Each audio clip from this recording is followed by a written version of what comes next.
अच्छा, pivot table के through अगर आप चाहें तो आप डबल एनालिसिस भी कर सकते हैं। तो अब जो है हम सारे डबल एनालिसिस के बारे में सीखेंगे। हम एक पिवट इंसर्ट करते हैं, ऑल्टरनेट एन वी एंटर, और मैं कहता हूँ कि बेवरेजेस वाइज मुझे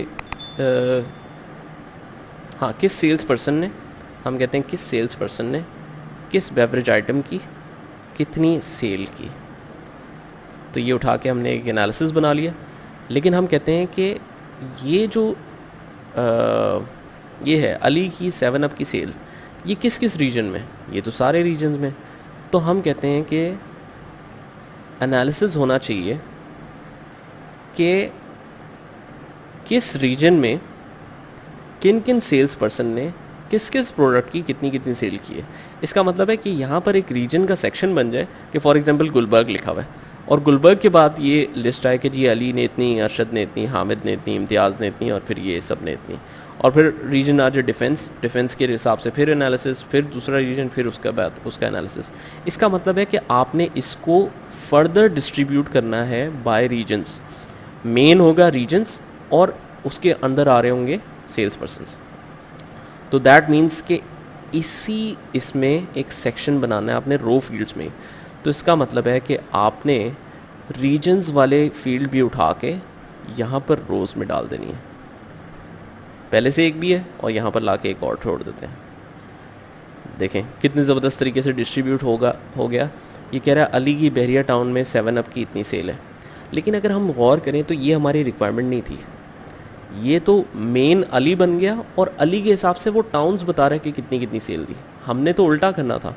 हम कहते हैं कि बैरिया टाउन मेन है और उससे रिलेटेड अली ने कितनी सेल की, अरशद ने कितनी की, ये कितनी की, ये कितनी। तो इसका मतलब है प्रेफरेंस होनी चाहिए रीजन्स को और सेकंड प्रेफरेंस होनी चाहिए सेल्स पर्सन को। तो अगर इसमें हम देखें तो फर्स्ट प्रेफरेंस है सेल्स पर्सन को और सेकंड प्रेफरेंस है रीजन्स को।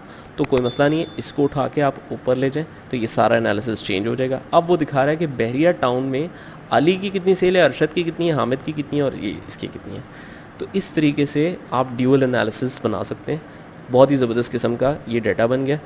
अच्छा, अगर इस डाटा को आपको समराइज़ करना हो, जिस तरह हमने देखा था ना सब टोटल में आपके पास पूरा ये एनालिसिस बन रहा होता है, हर एक के बाद टोटल आ रहा होता है। और आप जैसी किसी रीजन्स के साथ, ये देखें इसमें भी यही ऑप्शन है कि हमारे पास ये रीजन्स हैं और उसकी सेल है, और जहाँ पर इसका टोटल बनता है बोल्ड के साथ अलग कलर में, अगर आप चाहें तो इसके साथ ये जो माइनस साइन है जैसे ही आप दबाएंगे तो ये बंद हो जाएगा। डिफेंस के साथ दबाएंगे तो ये बंद हो जाएगा, ये इसके साथ दबाएंगे तो ये बंद, ये बंद, ये बंद। लेकिन अगर हमने सारे इकट्ठे क्लोज़ करने हैं या सारे इकट्ठे ऐड करने हैं तो हम ये इतना सब कुछ नहीं कर सकते। हम सिर्फ एक हेडिंग को सिलेक्ट रखेंगे और जैसे ही आप नोटिस करेंगे हम पिवट टेबल के अंदर आते हैं, अगर बाहर होते हैं तो ये 2 टैब्स कोई भी नहीं आ रहे होते। लेकिन जैसे ही आप पिवट टेबल के अंदर किसी भी फील्ड में होते हैं तो 2 टैब्स आ जाते हैं आपके पास जो कि पिवट टेबल टूल्स कहलाते हैं। उसमें हमारे पास एक एनालाइज का टैब है, एक डिज़ाइन का टैब है। हमने क्या करना है, एनालाइज के टैब में रह के अगर हम ये देखें तो ये देखें ये ग्रुप टाइप का ही सिलेक्शन है, एक्सपैंड फील्ड और कोलैप्स फील्ड।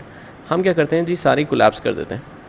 ये सारी कोलैप्स हो गई, ये सारी एक्सट्रैक्ट हो गई। इसका मतलब है किसी भी एक हेडिंग को आप ने सिलेक्ट करना है और एनालाइज के टैब पे जाना है, कोलैप्स ऑल कर देना है, तो ये सारे कोलैप्स हो जाएंगे। और अगर आप अब देखें ये वो फील्ड क्यों नहीं आ रही, क्योंकि हम पिवट टेबल से बाहर निकल गए। आप इस फील्ड पे आए तो ये देखें ये टूल आ गया, एनालाइज में जाके आपने एक्सपैंड किया तो ये सारे एक्सपैंड हो गए। तो इस तरीके से ड्यूअल एनालिसिस हम बना सकते हैं। एक ही एनालिसिस बनाएं, फिर नेक्स्ट जो है वो मैं आपको बताता हूँ।